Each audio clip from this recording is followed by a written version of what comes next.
이게 어떻게 우리 액션. 일하셔야 돼 이거 스네이크. 잠시만요. 어디까지 오셔가지고 친구가 가고 있어. 먹고 재밌어.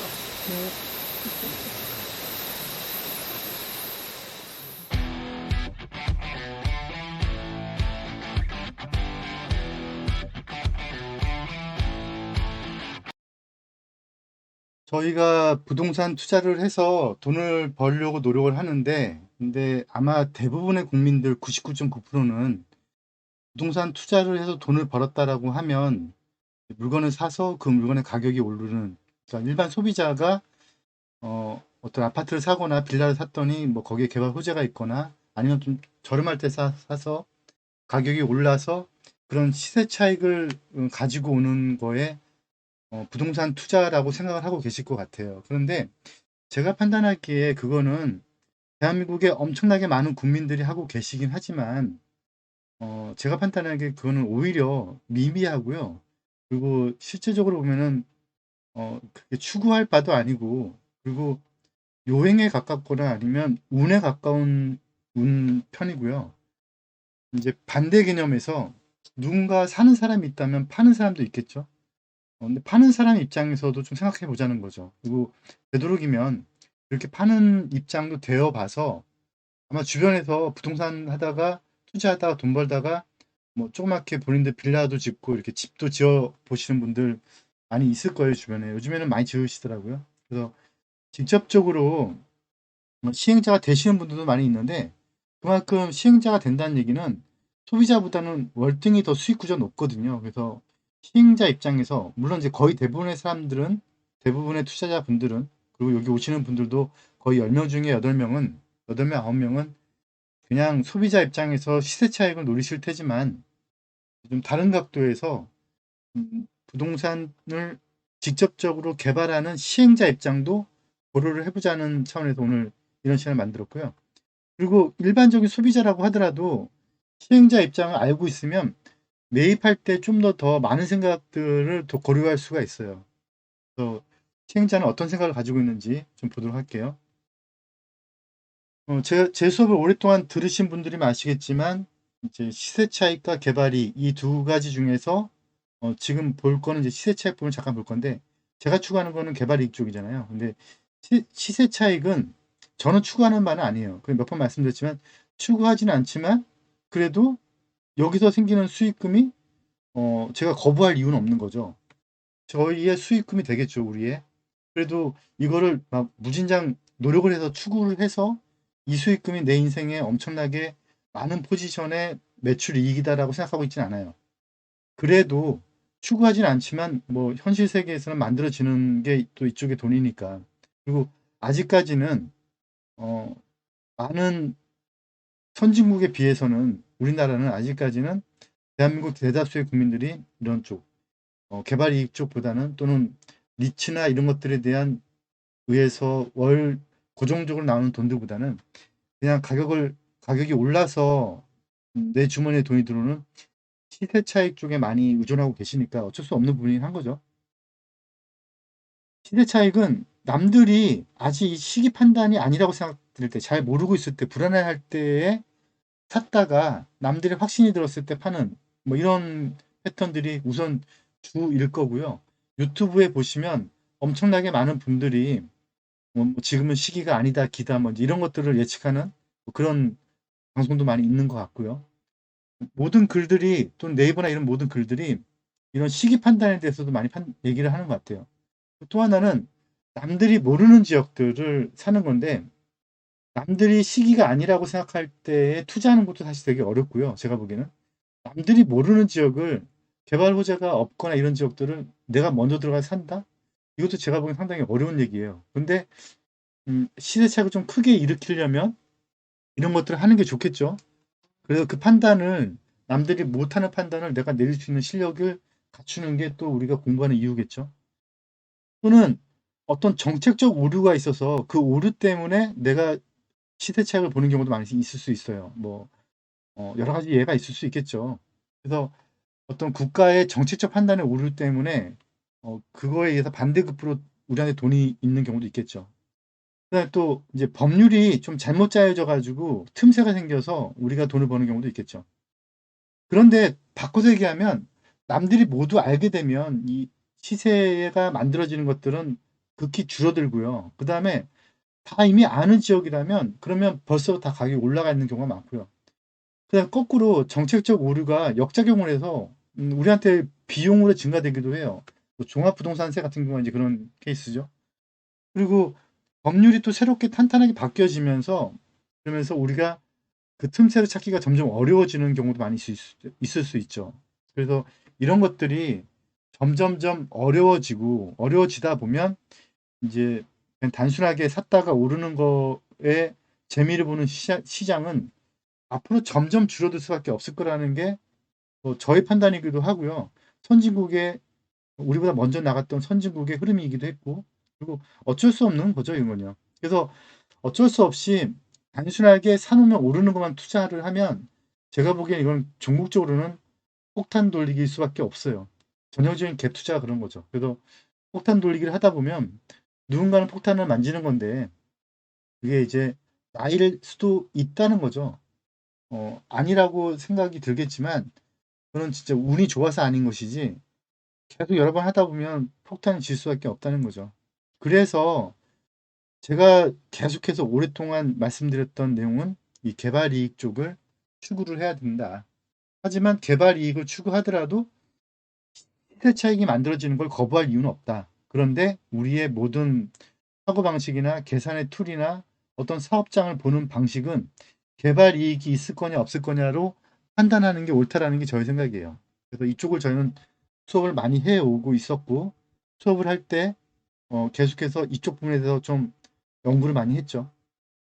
그러면 개발 이익이 생기는 이유는 뭔지를 보면 개발 가치 판단에 대해서 일반인들은 판단하는 게 어렵다는 거죠. 이건 참 어려운 게 다행인 거죠. 왜냐하면 이게 쉬우면 그러면 다 돈을 벌겠죠. 근데 어렵다 보니까 이 개발 이익이 다 공표가 되기 전에 미리 판단하는 방법을 대부분 사람들은 게으르거나 아니면 좀 바빠서 판단할 수가 없고 또는 전문성을 갖추기까지 너무 많은 시간이 걸리다 보니까 그냥 좀만 공부하다 보면은 부동산 타이밍 또 잠깐 또 안 좋아진다고 하면 또 부동산 관심 없다가 또 남들도 막 부동산 한다 그러면 왔다가 전문성 갖추기에는 또 시간이 부족하고 그러다 보니까 이 개발 가치 판단이 상당히 어렵게 돼버렸죠.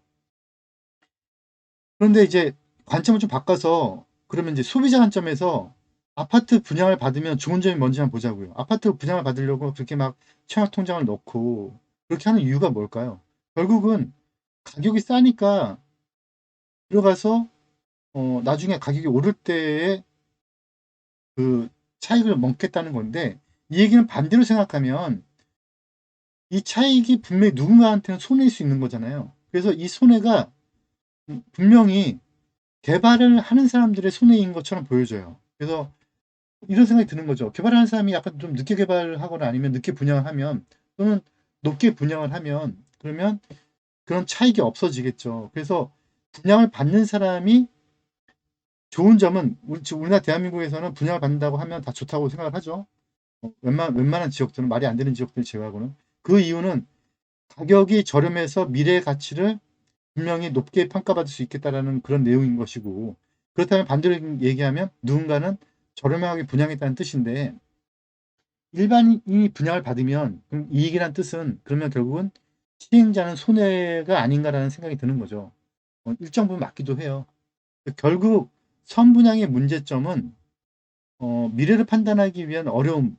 또 하나가 미래 이익은 결국 기다림인데 대부분의 시행자들은 그 기다림에 대한 이자 비용이나 이런 것들을 할 수가 없어요. 그래서 기다림은 그냥 단순한 지루함이 일반인들은 물건 하나 사놓고 그냥 지루함일지 모르겠지만 시행자 입장에서는 그게 비용의 증가거든요. 그래서 어쩔 수 없이 좀 저렴하게라도 일정 부분 수익이 나면 그냥 미리 좀 싸게 파는 게 관례처럼 돼 있어요. 대한민국에서는. 아파트 부분을 얘기하는 거예요. 그러다 보니까 분양가가 저렴한 건데 제가 판단하는 이유는 그거 말고도 여러 가지 이유가 또 있어요. 뭐냐면 우리나라 아파트 분양가 저렴한 이유는 미래 가치를 반영할 수 없는 구조적인 그런 시간의 딜레이, 시행자들의 미래의 이익을 너무 기다리기까지의 이자 비용이라든가 이런 것들을 감당할 수 없으니까 그러니까 현재 가치에서 그냥 현재에 팔 수밖에 없는 이런 부분도 있지만 제가 보기엔 더 큰 문제는 뭐냐면요. 지금 현재 주택의 분양가를 직접적으로 또는 간접적으로 제한을 너무 많이 가하고 있기 때문에 그래요. 그래서 분양가 상한제라든가 아니면 뭐 여러 가지 이유가 있죠. 그다음에 분양가 상한제가 안 걸려 있는 지역이나 물건 같은 경우도 허그에서 분양 보증 심사를 할 때 간접적인 제한을 해요. 그러다 보니까 분양가가 시행자 입장에서 시행 마진이 좀 떨어질 수밖에 없는 거죠. 미래 가치를 미반영하는 거는 어떻게 보면 약간 좀 어쩔 수 없지만 그래도 모험을 하기는 하는데 모험을 하고 싶어 하는 시행자들한테 허그나 국가에서 분양가를 직간접적으로 제한하다 보니까 어쩔 수 없이 분양가가 저렴해지는 거죠. 거기다가 제가 생각한 더 큰 문제는 뭐냐면 이 수익의 주체, 시행자가 망각을 하고 있는 경우가 많아요. 이건 제가 좀 이따 뒷부분에서 보여드리게 될 건데 수익 주체 자체가 내가 수익을 가져가야 되는 사람임에도 불구하고 이걸 망각하고 있다 보니까 그냥 낮게 분양해버리는 거죠. 그런데 상가를 분양받아서 성공했다는 분 거의 없으실 거예요. 주변에서 보시면. 그 이유는 뭐냐면요. 상가는 분양가의 미래 가치를 거의 대부분 미리 반영을 해버려요. 그리고 분양가에 직간접적인 제한이 없어요. 허그 보증이 없다는 거죠. 거기다가 수익 주체가 망각하지도 않아요. 그리고 아파트 부장에서 성공한 사람들이 상가도 그런 시스템이라고 착각을 해서 상가도 싸게 부장하는 거 아니야? 내가 좀 미리 받아 놓으면 좀 미래 가격이 올라가겠다라는 착각을 하다 보니까 상가를 분양받아서 실패하는 경우가 많은 거죠. 상가는요, 거의 대부분 시행자들이 수익 주체가 망각하지도 않고 간접적인 직접적인 제한도 없다 보니까 그러다 보니까 그냥 미래 값어치를 그냥 온팡 그냥 반영을 해서 분양을 하다 보니 그래서 상가 분양을 받아서 성공하는 사례가 드문 경우예요. 아파트하고 다른 거죠. 그래서 분양가가 저렴하다는 뜻은 아파트 같은 경우는 누군가의 손해의 몫인데 그게 누군가의 손해가 그 누구냐는 거죠. 그 누군가의 몫을 좀 고민을 해봐야 되는데 제가 사실 리치를 하고 싶은 이유이기도 해요. 결국은 수익이 나면 그 수익은 누군가의 손해처럼 보여지기도 하는데 그동안 재개발 재건축의 수익 모델에서 분양자들이 이익을 가져갔다면 반대로 그 손실은 조합원들이 지고 있는 경우가 많이 있었거든요. 그런데 참 재밌게도 제가 아까 망각이라는 표현을 썼는데 그 손해가 잘 느껴지지가 않아요. 그래서 망각을 하는 거죠. 그 뒷부분에 보여드리게 될 거예요. 그래서 그런 부분하고 또 하나는 비용의 증가도 분명히 손해인데 그런데 뭐 최근에 분양가가 낮게 책정이 되고 또는 재건축의 초과이익 환수라든가 뭐 종부세 부담이라든가 이런 여러 가지 이유 때문에 그래서 이제 비용이 많이 증가가 되니까 공사 현장이 서버렸다는 그런 지역들이 많이 있죠. 결국은 그게 이제 조합원들 피해거든요. 시공사들은 피해를 많이 안 봐요. 그럴 수밖에 없는 구조적인 그 흐름을 가지고 있는데 결국 저희가 리츠를 만들어서 시행자가 된다면 앞단에서 투자를 해서 조합원이 되는 사람이 있고 그 다음에 시행 주체가 있고 시공사가 있는데 이 각각의 주체들이 다 이익을 보는 구조가 돼야 되는데 분명히 제가 보기에는 이익이 되는 구조가 있을 수 있거든요. 그런데 그동안은 좀 이상하게 구조가 흘러갔다는 거예요. 제가 보여드리려는 게 이런 거예요. 그래서 지금 현재 재개발 같은 경우는 신탁사나 우리가 만들려고 하는 니츠가 사업의 대행자나 아니면은 사업의 공동 시행자가 들어올 수가 없어요. 그런데 소규모 정비 사업에서 가로주택 정비 사업은 이 가로주택 정비 사업은 신탁사나 우리가 만들려고 하는 니츠가 사업 대행자나 사업 시행자로 들어올 수가 있거든요. 이 사업 대행자나 사업 시행자의 개념은 또 우리가 계속 공부하다 보면은 더 많이 공부를 하게 될 건데 대행이나 신탁이나 시행은 개념 자체가 아주 큰 개념인 거예요. 만약에 어떤 사람이 모든 재산을 강아지한테 주고 유산을 우리나라는 그렇지 않지만 외국엔 그런 사례가 있잖아요. 강아지한테 주고 돌아가셨어요. 그러면 강아지가 그 재산을 가지고 있잖아요. 그러면 그 재산을 강아지가 뭐 어디 쓰겠어요? 지가 뭐 밥을 또는 걔가 뭐 루비통을 좋아하겠어요? 그냥 하루들 강아지 음식을 먹겠죠. 강아지 음식이 10,000원짜리 주나 100만 원짜리 주나 걔는 모를 거라고요. 그런데 그 강아지를 데리고 있는 관리하는 사람이 그 돈을 다 어떻게 보면 유용하거나 먹을 수가 있겠죠. 그죠? 먹는다는 표현 좀 다를 수 있겠지만 어쨌거나 그걸 쓸 수가 있는 거잖아요. 그래서 결국은 어, 시행을 한다는 개념과 대행을 한다는 개념 또는 신탁의 개념은 사실상 그 물건의 소유자는 아니지만 관리 주체가 되다 보니 모든 돈들을 다 주무를 수가 있는 거죠. 그래서 이런 큰 사업들은 되도록이면 들어오지 못하게 막고 있는 거고요. 작은 사업들은 이제 좀 일정 요건을 갖춘 사람들만 들어오도록 하고 있는 거죠. 그래서 이제 우리가 리치를 하면 그러면 이제 조합원들의 재산을 마음 놓고 뺏어 먹을 거냐? 그게 아니고 그걸 더 지키려고 노력을 할 건데 근데 이 회사가 그렇다는 건 아니고요. 지금 어떻게 조합원들한테 이익을 뺏어가는지 구조인지를 또는 그걸 또 왜 조합원들이 망각하고 있는지 좀 보여드려 볼게요. 이게 지금 대구의 태평 7, 8 아파트 현장에 사업 제안서를 한국토지신탁이 넣었고요. 그 한국토지신탁이 실제로 이 현장을 대행 사업자로 지금 지정이 됐어요. 그래서 지금 이렇게 짓겠다라고 하는데 공사비가 어느 정도의 구조냐면 지금 신축 공사비가 한 970억 정도 되네요. 그리고 전체 비용 여러 가지 비용을 합해서 한 1,440억 정도의 비용을 이 현장이 지금 전체 사업 규모인 거예요. 이제 그러면 이제 조합원들은 이 비용을 조합원들의 비용을 내는 거잖아요. 그죠? 내는 건데 근데 이때 신탁 보수가 67억이 잡혀 있어요. 근데 이게 지금 2018년도에 제안서거든요. 2018년도에 제안서인데 실제적으로 2019년도, 2020년도쯤에 신탁사하고 이 현장하고 계약서를 쓴 거는 한 80억 정도에 썼다는 것 같아요. 계약서는 확보를 못했어요. 근데 이 제안서만 놓고 봤을 때는 그때 당시에는 67억을 제시를 했었는데, 근데 실제적으로 이제 계약서를 쓴 거는 80억 정도의 계약서를 썼다고 하더라고요. 전체 1,400억 정도의 규모면, 전체 1,400 정도의 규모면, 그러면 볼게요. 지금 현재 잘 보시면 이 1,400억의 신탁 수수가 67억이니까 한 4.6% 정도 되는 것 같아요. 그러니까 업무 대행 수수료, 신탁으로 이 사업을 진행한다는 이 신탁 대행 수수료 가지고 신탁 보수로 전체 사업비의 4.6%를 가져간 거죠. 엄청난 숫자예요. 예. 뭐 중개 수수료가 몇 프로죠? 중개 수수료가 0.1%잖아요. 그죠? 그러니까 4.6%는 참고로 보통 이제 PM이나 이제 이런 수수료가 보통 2에서 4% 정도인데 실제적으로 이 현장 80억 먹었다 했잖아요. 80억이면 한 8% 되겠다. 한 5, 6% 되겠죠. 그죠?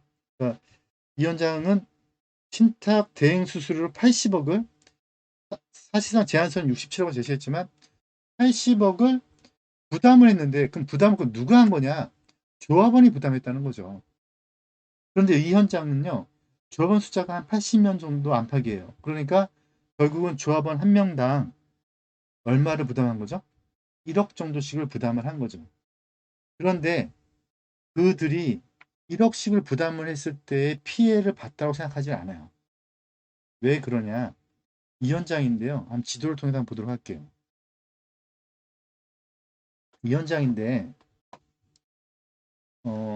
대구에 있는 이제 여기가 지적도상으로 상업지예요. 그래서 좀 층수가 높게 나오는데 이 태평 아파트인데요. 이게 좀 서울 같은 경우에 보면 한 뭐 세운상가 뭐 이런 느낌 같아요. 근데 지금 보니까 매매가 한 2억 9천 하네요. 그죠? 근데 아까 제가 제시했던 신탁사가 제시했을 때 2018년도라 했죠. 2018년도랑 가격을 가볼게요. 2018년도에 가격이 17년도에 가격이 얼마였냐면 그 전으로 가볼까요? 2017년도, 2016년도에 매매가가 6천이었네. 6천 그죠? 6천이었죠. 6천 6천이었는데 그런데 2018년도에 9천 정도까지 올라갔다가요. 신탁사가 2018년도에 내가 이 현장을 사업을 하겠습니다라고 제시를 했고요. 제시를 하고 나서 신탁 계약서가 써진 게 2019년도 정도쯤인데 그때 1억 2천을 올라갔다가요. 사업을 하겠습니다라고 해가지고 이제 거기 시공사가 선정이 됐어요. 선정이 되면서 가격이 쭉 올라가서 결국은 지금은 2억 9천까지 올라간 거죠. 그래서 신탁사가 사업을 한다고 얘기하기 전에가 9천대였다가 가격이 올라간 거는 2억 9천까지 올라간 거죠. 그래서 2억을 토지동 소유자는 시대 차익을 먹은 거죠. 그런데 이렇게 올라가게 된 계기가 결국은 조합원 한 명당 설계비, 철거비 이런 구체적인 비용을 제외하고 그냥 내 사업을 너한테 맡길 테니 너가 알아서 해줘라고 하는 그 비용만 인당 1억을 제시 더 추가로 부담을 했음에도 불구하고 2억이 증가가 된 거죠. 그러면 이 조합원들이 그 비용을 신탁사한테 내는 비용을 80억이면 한 사람당 1억씩을 제출해 지급하는 건데 그걸 지금 지급했냐는 거죠. 지금 지급 안 했잖아요. 내 물건을 산 그 뒷사람이 지급을 하는 거잖아요. 그죠? 그냥 결국은 이것도 어떻게 보면 일종의 폭탄인 거죠. 신탁사가 들어와서 물론 이 사업을 잘 깨끗하게 만든다라는 전제하에 80억이라는 수익금을 조합원들한테 부담을 시킨 거죠. 부담을 시켜서 조합원들 그걸 내기로 했고요. 낸 건 아니에요. 어쨌거나 빚으로 지고 있는 거죠. 저 화면당 1억씩이. 그런데 그 빚진 1억의 그 값어치가 단지 빚을 졌을 뿐인데 개발한다는 호재가 반영이 돼서 2억이 증가돼 버린 거죠. 그래서 원 조합원은 2억 9천에 팔면 2년 전보다 3년 전보다 2억을 더 먹고 챙겨서 나갔고요. 산 사람은 2억을 더 추가로 낸 상태에서 신탁 보수 수수료도 어찌됐건 간에 사업을 할 때 내야 된다는 거죠. 그러니까 참 재밌는 구조인 건데요. 이게 어찌됐건 간에 망각이죠, 망각. 조합원들의 망각이에요. 그래서 제가 이 현장을 만약에 제가 리치를 만들어서 이 현장을 제가 만약에 매니지먼트를 한다. 제가 보기에 이 현장 정도면요. 저희가 하기에는 한 30억 정도면 충분해요. 그런데 이 신탁사는 거의 제가 이거 녹화를 하고 있어서 이건 지금 비공개로 돌려야겠네요. 신탁사는 거의 제가 보기에는 이 업계 룰에 거의 따블을 먹어간 거예요. 따블을 먹었거나 말았거나 이 조합원들은 알지 못하는 거죠. 알 이유도 없고요. 왜냐면 지금 내주면 돈이 나간 게 아니니까. 이런 일들이 상당히 많이 벌어지고 있는데 참 재밌게도 너무도 많이 벌어지고 있어서 예전에 기억을 하시는 분들도 있겠죠. 아마 이제 이 얘기를 하면 좀 나이가 많이 드는 것처럼 느껴지는데 이거 한번 기억하실 거예요. 고속버스를 탔는데 갑자기 어떤 사람이 딱 올라와가지고 번호표를 막 나눠줘요. 아주 옛날에 있었던 일들이에요. 번호표 막 나눠주고 갑자기 막 추첨을 해요 앞에서. 그래서 추첨에 딱 당첨이 되면 그러면 뭐 롤렉스 시계를 준대요. 그럼 당첨이 됐대. 근데 대신에 이 롤렉스 시계를 받으려면은 뭐 배송료 얼마를 내래요. 근데 사실은 그게 가짜고 배송료가 그 시계 가격인 거죠. 네, 뭐 그런 거 많이 보셨을 거예요. 제가 재개발 지역에서 봤던 것들은 뭐냐면요. 재개발 조합원들한테 선물을 줘요. 또는요. 용산에 있던 어떤 현장에서는요. 조합원들한테 해외 여행을 시켜준 적이 있었어요. 지금은 물론 다 이제 이런 것들이 이제 불법이 됐지만, 근데 이런 게 참 웃긴 거죠. 이게 이 선물을 누구 돈으로 주는 거냐면요. 조합원 돈으로 주는 거예요. 그러니까 내 선물을 내가 산 거예요. 그런데 어찌됐건 간에 내 선물을 내가 샀지만 그 돈을 내가 지출하지 않았죠. 누가 지출했죠? 내 물건을 사는 저 먼 미래의 사람들이. 그 사람이 지출한 거죠. 그게 어디에 보면 나타나냐면요. 이게 관리처분 내역서인데요. 관리처분 내역서에 보면 여기 홍보활동비라고 이렇게 잡혀 있죠. 그죠? 홍보활동비라고 잡혀 있는데 이 홍보활동비가 지금 여기는 지금 7억 9천 잡혀 있네요. 근데 이 현장이 저기 전농동 현장인데요. 그게 큰 현장이 아니었었어요. 근데 나중에는 아마 이게 한 10억 정도 잡혔을 거예요. 이게 무슨 돈이냐면 뭐 TV에 광고 이런 게 아니에요. 그거는 다 시공사들의 광고비로 잡히는 거지. 조합한테는 조합이 홍보할 일이 뭐가 있겠어요? 다 조합원들한테 선물 주고 동석 얻을 때 OS 요원 쓰고 뭐 이런 돈들이라는 거죠. 그래서 제가 앞으로 재개발 사업에 조합원들을 이끌고 물론 저는 이제 두 단계로 나누고 있죠. 저희가 먼저 재개발 지역이 아닌 지역에 들어가서 먼저 조합원이 되고 그런 다음에 원주민이 된 다음에 우리가 거기를 리치를 통해서 시행을 하고 시행을 하면서 이제 그러면 이제 우리가 홍보비를 쓸 일이 없겠죠. 홍보비를 쓸 일이 없으면은 과도하게 조합원들한테 대행비를 그렇게 많이 받을 필요도 없어요. 그래서 저는 제가 조합도 운영을 해보고 비대위 활동도 해보고 정비사업도 해보고 재개발 관련된 신문사도 운영을 해봤지만 이런 비용만 많이 줄어들어도 조합원들이 엄청나게 이익이 커져요.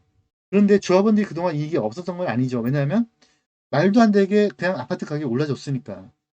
그런데 올라주지 않는 타이밍에서는 재개발 지역이 현장에 서버렸잖아요. 공사가 안 되고. 근데 사실 그럴 것도 아니거든요. 경기가 나쁘더라도 공사가 충분히 진행될 수가 있는데, 그런데 대부분 현장들은 단순하게 그냥 가격이 점핑되는 거에만 의존하고 실질적인 계산을 하지 않다 보니까 조합원들이 이익인지 손해인지 그런 걸 안 따졌다는 거예요.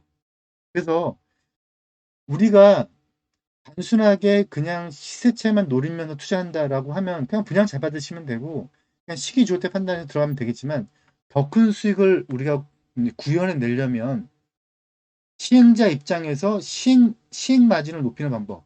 그러려면 잡스러운 비용들을 최대한 쓰지 않는 거. 그래서 조합원들한테 이익이 돌아가게끔 구조를 짜는 방법.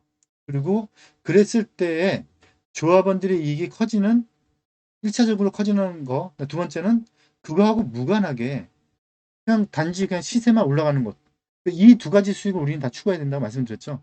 그래서 저희가 추구하는 거는 이제 리치죠. 그래서 결국은요. 그래서 뭐 어떻게 보면 저희가 앞으로 해야 될 일들인데, 음, 단순하게 어느 지역이 개발이 된다더라. 그러면 그 지역에 들어가서 남의 주머니에 돈 넣어주는 게 아니고요.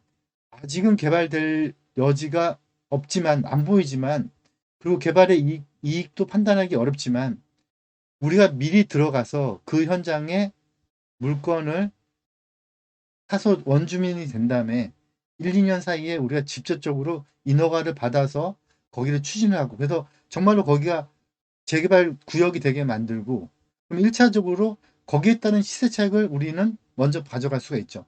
두 번째로, 그런 다음에 실제적으로 개발을 일으켜서 개발 이익까지도 조합원한테 갈 수 있게끔 이제 그런 구조를 짜려는 게 저의 앞으로 목표인 거죠. 그래서 저희가 최근이 아니고 엊그저께 어, 저희 리츠 설립 주주들과 함께 양평의 펜션에 가서 워크숍을 했고요.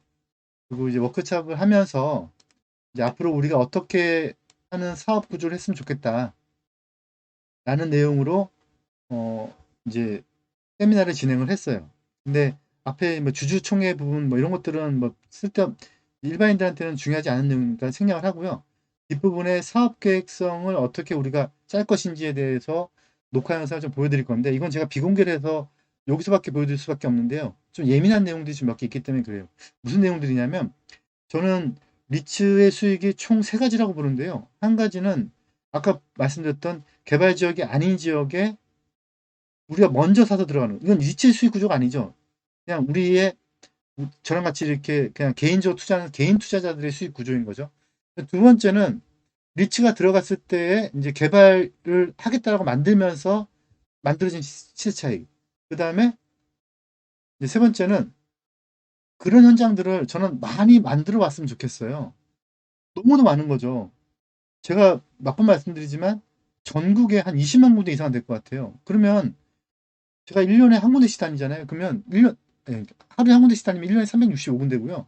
10년이면 3,600군데고요. 100년에야 100년 다녀야 3만 군데 다니는 거고요. 1000년 다녀야 30만 군데 다니는 거예요. 그래서 거의 저 혼자 다니려면 1000년 다녀야 되는 일인 거죠. 그래서 불가능하잖아요. 그래서 좀 저의 수업을 들으시는 분들이 그런 현장을 가지고 와서 우리 리치한테 이런 사업을 좀 같이 해주십사 라고 얘기를 하면, 우리는 그 현장을 가져오시는 분한테 어느 정도의 에이전트 피를 드리겠다는 거죠. 그래서 그런 내용도 좀 담고 있어서 좀 예민한 주제여서 좀 비공개로 하려는 내용들인데, 저희 교육의 회원들, 그리고 저희의 리치의 주주들, 그리고 저희의 리치의 실제적으로 일을 하고 있는 직원들이 알아야 될 내용들을 앞으로 어떻게 돈을 벌었으면 좋겠다라는 내용으로 한번 담았으니까요.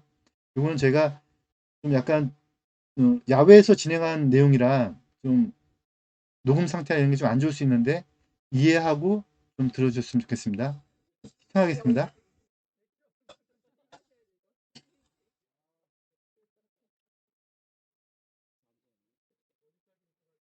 저희가 앞으로 해야 될, 이제 어떻게 하면, 이건 총회는 아니고요.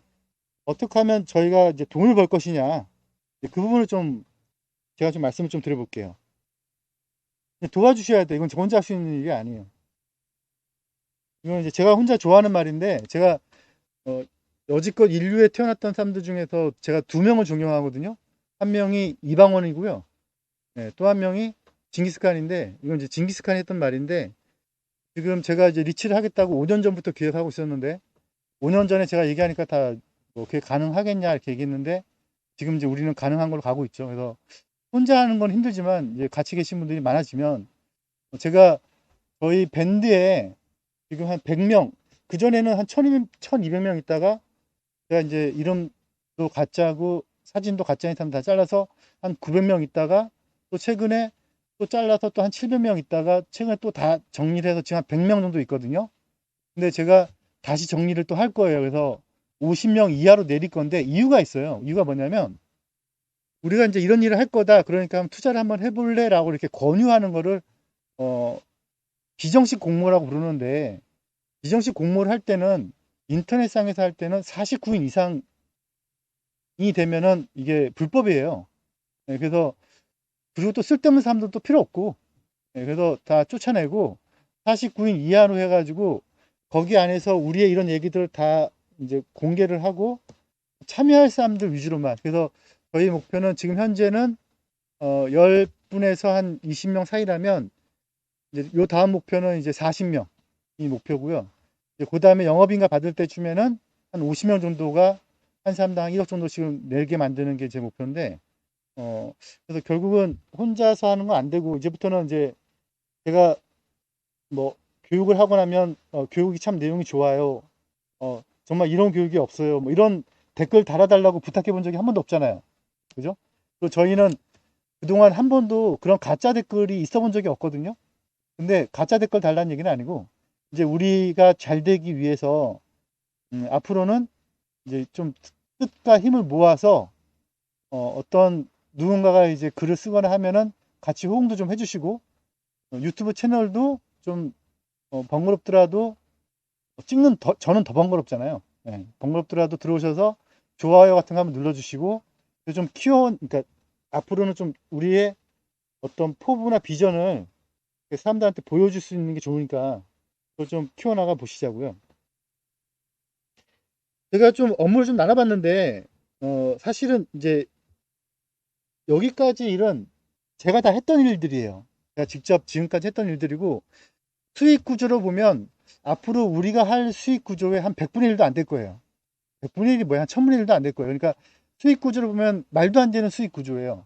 근데 저는 요거 일을 하면서 돈을 벌려고 한 건 아니거든요. 그래서 아시겠지만 제가 뭐 출판이나 뭐 마케팅 뭐 여기 하려고 노력을 하고, 그다음 교육을 하고 있어서 지금 여기 같이 모이신 거고, 그다음에 뭐 모자이크나 이지백 같은 개인 투자를 하고 있었고, 공동 투자를 하고 있었고, 그다음에 바바코아 같은 그런 이제 임대 건물에 직접 운영도 하고 있는데, 이게 사실은 제가 이제 앞으로 해야 될 일들에 좀 어떻게 보면 테스팅을 해본 것들인데, 요게 잘 되면, 하나하나 해봤더니 잘 되면 이제 우리 리치가 하는 일들이 이제 좀 더 탄탄해지지 않을까.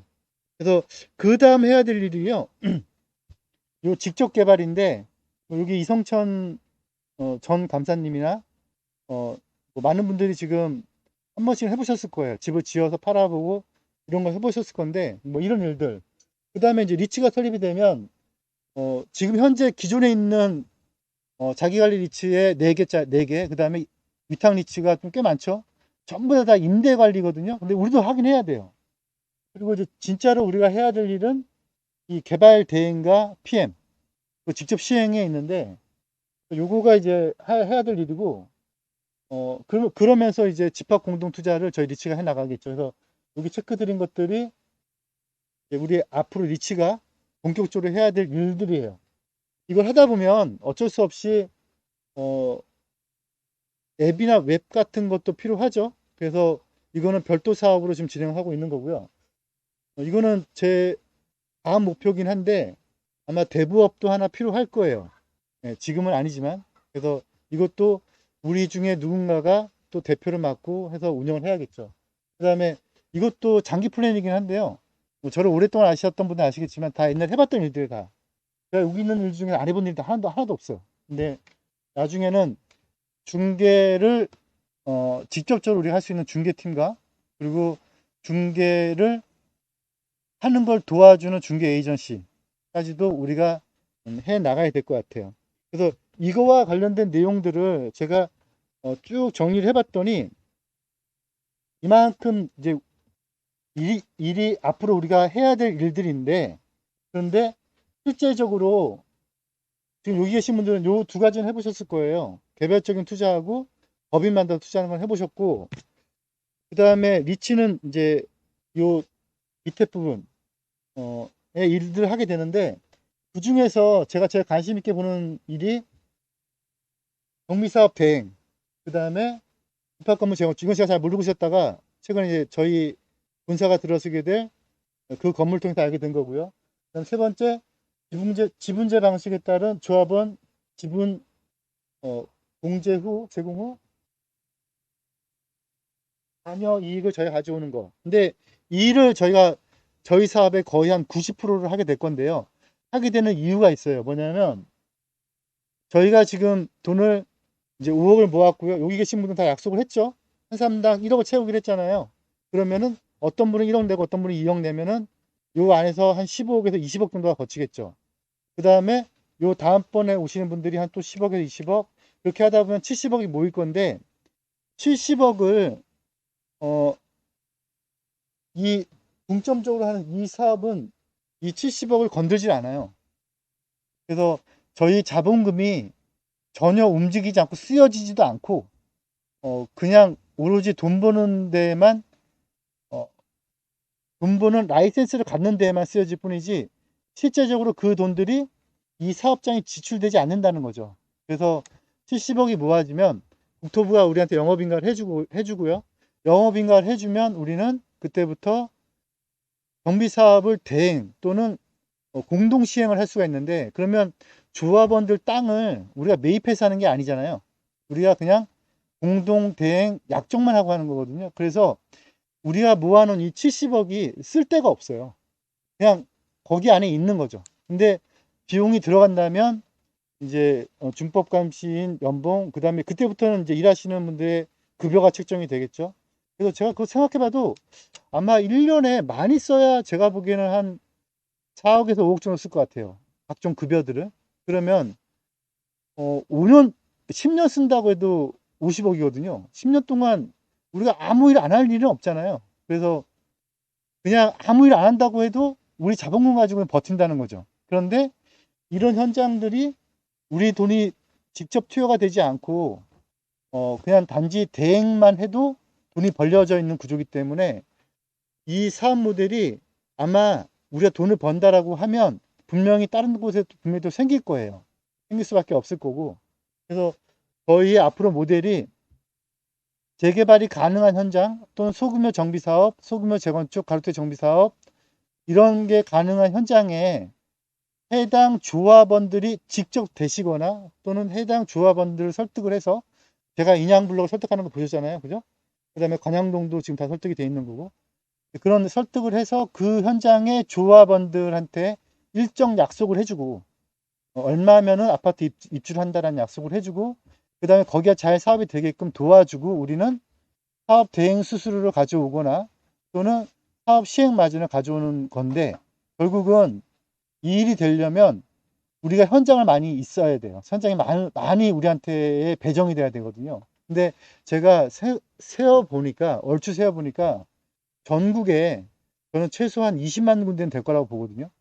근데 20만 군데 중에서 우리가 다 할 수는 없겠죠.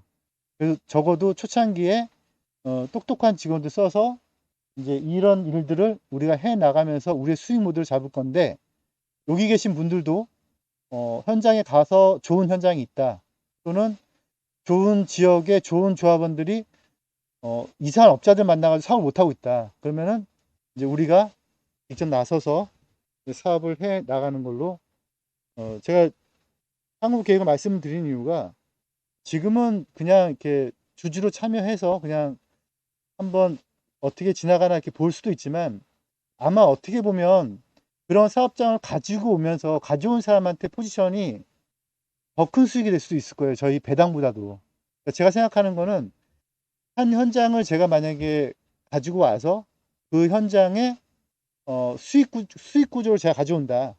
그러니까 예를 들어서 인양 블록을 제가 가지고 왔다. 물론 이것도 나중에 의결을 거쳐야 될 내용인데, 인양 블록을 가져왔더니 거기에 PM 수수료가 만약에 10억이다. 그러면 제가 생각하는 퍼센트는 10에서 20%거든요. 그 현장을 직접적으로 가져온 사람, 그리고 매니지먼트 한 사람한테. 이거는 배당하고는 전혀 다른 문제인 거죠. 그래서 가져온 사람한테 1억에서 2억 정도를 별도로 배당을 해주고, 8억이 이제 우리의 실질적인 리츠의 수익 모델이 되겠죠. 근데 그거는 주주들이 이제 지분율에 맞게 날아가지면 되는 거니까. 그래서 그렇게 어느 정도 본인 욕심에 의해서 현장을 발굴할 사람도 있어야지. 그래서 한 현장을 만들었더니, 보통 한 현장 만들면 최소한 4, 5년은 거기 매달려 있어야 되거든요. 물론 그렇다고 매일 가는 건 아니겠지만 신경을 쓰고 있어야 되는 거니까, 그래도 뭐 그 정도 신경 쓰면서 한 1, 2년 정도 가져가야겠죠. 그죠? 그래서 그런 현장을 욕심이 있는 사람들은, 뭐 저 같은 경우는 한 최소 제가 5년 안에 5개는 만들 자신이 있어요. 그러면 이제 그 사람 만들면은 그건 이제 그 사람 인센티브가 되겠죠. 그래서 여기 계신 분들도 나중에는 그런 일들을 좀 배워서 좀 동참을 해 주셨으면 좋겠어요. 오늘은 개략적으로 이 정도에서 마치고요. 그리고 요 뒤에 내용들은 다 이제 있는 내용들이고요. 그리고 수고하셨습니다. 오늘 수업은 이만 마치겠습니다. 오늘 영상은 비공개로 할게요.